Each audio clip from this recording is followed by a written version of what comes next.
Magandang umaga po sa bawat isa sa mga nakikinig sa oras na ito.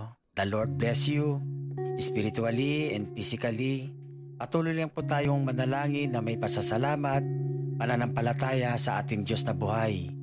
Kung tayo man ay pumapasok sa circumstances ng problema, siya rin ang maglalabas sa circumstances ng problema. No matter what comes your way, go back to your God. God is faithful to everything. Amen? Manalangin po tayo. Merciful Father, created heaven and earth, the Lord of Lords, the King of Kings, thank you sending your Son Jesus Christ. Lead and guide the Holy Spirit. You are worthy na dapat kang sambahin, purihin, at dakilain. Thank you from everlasting to everlasting love, everlasting life. Lord, give us understanding according to your word, na maranasan namin ang kapuspusan ng iyong dakilang pag-ibig mo. Salamat sa buhay na hiram namin sa iyo. Ito ang aming dalangin sa pangalan ni Jesus. Amen. Sabi dito sa aklat ni Jeremias, chapter 32, verse 27, Ako si Yahweh, ang Diyos na lumikha sa lahat ng tao. Walang bagay na mahirap para sa akin. Ang hindi kayang gawin ng tao na magpatawad, sa Diyos hindi imposible ang pagpapatawad sa tao. Dito makikita natin ang buhay ni Haring David kung paano siya sinamahan ng Panginoon sa kanyang buhay. Alam natin mula sa pagpapastol hanggang siya'y gawing hari. Ngunit bago siya naging hari, napakaraming pagsubok ang dumating sa kanyang buhay.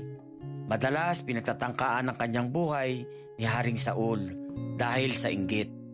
Sapagkat sa kanyang pakikidigma, lagi siyang maraming napapatay. Hanggang sa dumating yung panahon na si Haring David na ang naging hari ng Israel. Dito sa kwentong to, alam natin na si David at si Bathsheba kung paano na in love si Haring David kay Bathsheba. At kung paano niya pinaplanong ipapatay ang asawa ni Bathsheba, ang Hiteyong si Urias. Sabi ng kasabihan, ang utos ng hari hindi mababali. Kaya iniutos ng Haring David kay Joab, isubo mo si Urias sa mga kaaway na mabangis at si Urias napatay sa labanan. Ginawa niya ito upang masolo niya si Bathsheba. Dito sa pangalawang Samuel chapter 12 verse 1 hanggang 10, makikita natin ang ginawa ng Diyos kay Haring David, na kahit na siya ang humirang upang maging hari, siya ng Israel, sa laki ng kanyang kasalanan, kailangan niya itong pagbayaran. Hindi ito ito-tolerate ng Diyos. Ang mali ay mali. Kahit alam natin na ang Diyos ay mapagpatawad. Ang Diyos ay righteous. Kaya dito, mababasa natin sa pangalawang Samuel, chapter 12, verse 1 and 10, sabi rito, sinugo ni Yahweh kay David si Propeta Nathan. Pagdating doon ay sinabi niya sa isang lungsod, ay may dalawang lalaking mayaman, ang isa ay duka. Maraming kawan at bakahan ang mayaman, samantalang ang duka ay may isa lamang munting tupa. Inalagaan niya ito at pinakamalaking kasama sa kanyang mga anak. Pinapangkon niya ito parang anak na babae. Isinasalo sa pagkain at pinaiinom. Minsan, may manglalakbay na naging panauhin ng mayamang nabanggit sa halip na sa kanyang kawan, kumuha ng hayop na papatayin. Ang kaisa-isang tupa na dukang iyon ang kanyang kinuha. At iyon ang inihanda niya para sa kanyang panauhin. Ngunit napasigaw sa galit si David, narinig tayo ni Yahweh. Ang taong iyo'y dapat mamatay. Kailangan magbayad siya ng 4 na ibayo sa kanyang ginawa sapagkat inapin niya ang duka. Sinabi agad sa kanya ni Propeta Nathan kay David, kayo, mahal na hari ang lalaking iyon. Ito ang sinabi sa inyo ni Yahweh, ng Diyos ng Israel. Itinalaga kitang hari sa Israel. Iniligtas kita sa kamay ni Saul. Ibinigay ko na rin sa iyo ang sambahayan ng mga asawa ng iyong amo, pati sambahayan nina Israel at Juda. At maibibigay ko sa iyo ang higit pa riyan. Bakit mo pinaglaruan ang salita ni Yahweh at gumawa ka ng labag sa kanyang kalooban? Ipinapatay mo pa si Urias, kinuha mo pa ang kanyang asawa. Oo, ipinapatay mo ang Hiteyong iyon sa mga Amonita upang makuha mo ang asawa niya. Yamang ginawa mo ang bagay na iyon at ako'y itinakwil mo, tandaan mong lagi may mamamatay sa patalim sa iyong sambahayan.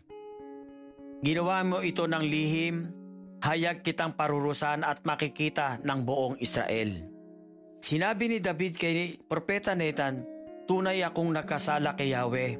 Mga kapatid, ito lang yung masarap kay Haring David, na kapag nakakagawa ng kasalanan, madali siyang nakakapag-repent sa Panginoon. Madali siyang nagbabalik loob sa Panginoon. Sumagot si Nathan, kung gayoy, tinatatawad ka na niya at hindi ka na mamamatay. Gayunman, yamang nilapastangan mo si Yahweh, ang magiging anak mo ang mamamatay at umuwi na si Nathan. Dumating ang panahon tulad ng sinabi ni Yahweh, ang anak ni David sa asawa ni Urias ay nagkasakit ng maluba. Dumalangin si David para gumaling ang bata. Nagdamit siya ng sako at nag-ayuno at sa lupa na nahiga ng gabing iyon. Sa pag-aakala niya sa ganitong pagkakataon mapipilis niya ang Diyos. Lumapit sa kanyang matatanda sa palasyo at tinimok siya. Bumangon, ngunit tumanggi siya. Ayaw rin niyang kumain. Pagkalipas ng 6 na araw, namatay ang bata. Ngunit hindi nila ito masabi kay David sapagkat iniisip nila lalo silang hindi pakikinggan dito. At pagkos ay gumawa ng marahas na hakbang sapagkat alam nila hari ito, magagawa nito ang gusto ng mangyari ng Haring David. Nakita ni David na nagbubulungan ng mga alipin kaya naghinala siya. Patay na ba ang bata? Ano ang tanong niya? Patay na nga po, tugon nila. Pagkarinig nito bumangon si David, naligo at nagbihis. Pumasok siya sa bahay at nagbihis. Nagpatira pa at nanalangin. Pagkatapos umuwi siya at humingi ng pagkain. Tinanong siya ng kanyang mga tauhan, ano pong kahulugan nito? Noong buhay pa ang bata, nag-ayuno kayo at tumangis dahil sa kanya. Ngayon patay na, bumangon kayo at kumain. Ganito ang sagot ni David sa kanyang mga sundalo. Noong buhay pa ang bata, ako'y nag-aayuno at tumangis sa pag-asa kung kakabagan ako ni Yahweh at pagagalingin ang aking anak. Ngayon patay na siya, bakit pa ako mag-aayuno? Maibabalik ko pa ba ang kanyang buhay?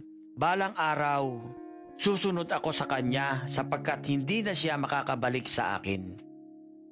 Mga kapatid, ano ba ang natutuhan natin dito sa pangyayari sa buhay ni Haring David? Ang kasalanan ng magulang, ang mga anak ang nagiging biktima. Ang mga anak ang talo. Sila ang nakakaranas na may kahirapan sa buhay. Napapahamak, nanululong sa drugs, sa alkohol, puno ng kabalisahan. Dahil bunga ito ng walang tamang kaalaman sa Diyos, mapapahamak tayo.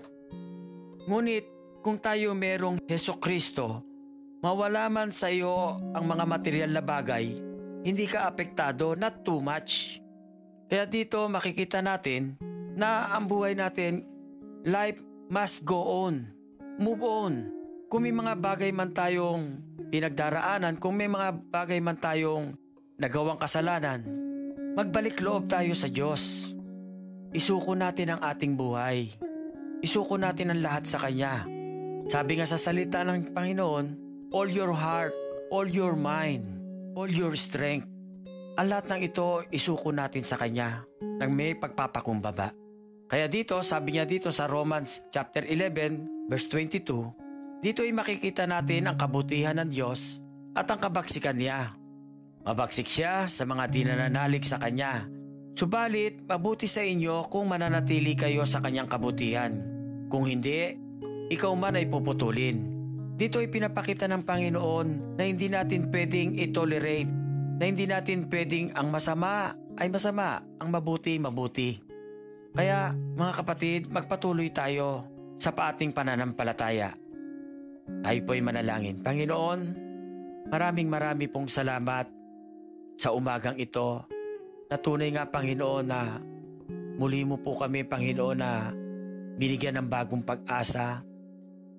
Na kahit pala po kami manalangin kung kami naman po Panginoon ay may dinadala may mga burden Panginoon. Lord, ang nais lamang po, Panginoon, na ito pala kailangan isuko namin lahat sa iyo. Panginoon, maraming pong salamat sa mga oras na ito, Panginoon, na ipinapanalangin ko po sa inyo, Lord. Mula sa loob ng aming tahanan, ng aming pamilya, sa aming asawa, sa aming mga anak. At turuan niyo po kami, Panginoon, na kung paano, Panginoon, na kami makakapagsalita according to your word, Panginoon. Kung paano namin mapapalaki ng maayos ang aming mga anak. Sapagkat alam niyo po, Panginoon, na huwag po manggaling sa aming lakas, kundi sa inyong kalakasan, Panginoon. Nabigyan niyo po kami, Panginoon, ng karunungan, ng kaalaman, Panginoon. Bigyan niyo kami ng sipag, yung firm, Panginoon, yung stand firm, Lord, na kung paano kami mapapalaki namin at mapapaayos, Panginoon, ang aming pamilya. Gayon din po, Panginoon, na gamitin mo po kami para sa aming mga relative, Panginoon. Maging sa aming mga trabaho, Panginoon, aming mga nakakasama, Lord. Maging sa aming paligid, Panginoon, sa mga tao, Panginoon. Na ang iyong mga salita, Panginoon, ay marinig nila, Lord, na gamitin mo po ang bawat isa sa amin. Tulungan mo po kami, Panginoon, na kami bigyan mo ng lakas ng loob, Panginoon, na maipahayag ang mabuting balita. Lord, maraming pong salamat sapagkat sa umaga pa lamang na ito, Panginoon. Nararanasan na po namin, Panginoon, ang katagumpayan na nagmumula sa iyo na ibibigay mo po sa amin. Sapagkat ikaw yung Diyos na maawain, ikaw yung Diyos na mahabagin. Salamat sa dakila mong pag-ibig, Panginoon, sapagkat inabot mo kami. Sapagkat hindi mababang uri, Panginoon, ang pag-ibig na inaalok mo sa amin, Panginoon. Sapagkat sabi mo nga sa isang talata, Panginoon, shall not perish but have eternal life, Panginoon, ang ino-offer mo sa amin. Because you are alone the way, the truth, and the life, Panginoon. Na sa iyo lamang namin matatagpuan, Panginoon, sapagkat sabi mo nga sa silong ng langit na walang ibang pangalan kundi ang pangalang Jesucristo lamang ang ibinigay ng Diyos sa ikaliligtas ng mga tao. Lord, maraming pong salamat, Panginoon, sa opportunity na ibinigay mo po sa akin, Panginoon, at sa mga nakikinig sa mga oras na ito, Lord. Lord, hindi ko po alam kung ano man po ang kanilang mga pinagdaraanan. Ngunit naniniwala po ako, Lord. Abot mo, Panginoon, sabi mo nga, buhok man namin na ibilang mo na, Lord. Sapagkat hindi pa kami nananalangin, Panginoon, alam mo na kung ano ang lahat ng aming pangangailangan, Panginoon. Yung relasyon sa pinansyal, Panginoon. Lord, maraming rin pong salamat, Panginoon, sa aming mga kapastoran at pastora, Panginoon. Napatuloy mo po kami, Panginoon, na sila ibinibigay mo sa amin, Panginoon, na nagbibigay sa amin ng kalakasan ng loob, Panginoon, upang kami makapagpatuloy. Salamat po, Panginoon, sa mga taong kami pinapanalangin, Panginoon, upang kami makapagpatuloy sa iyo, Lord. Salamat po, Panginoon, sa lahat ng ito. Harapat lamang namin, Lord, na ibalik sa iyo ang lahat ng papuri, pasasalamat sa pangalan mo, Jesus. In Jesus' name we pray. Amen. Amen.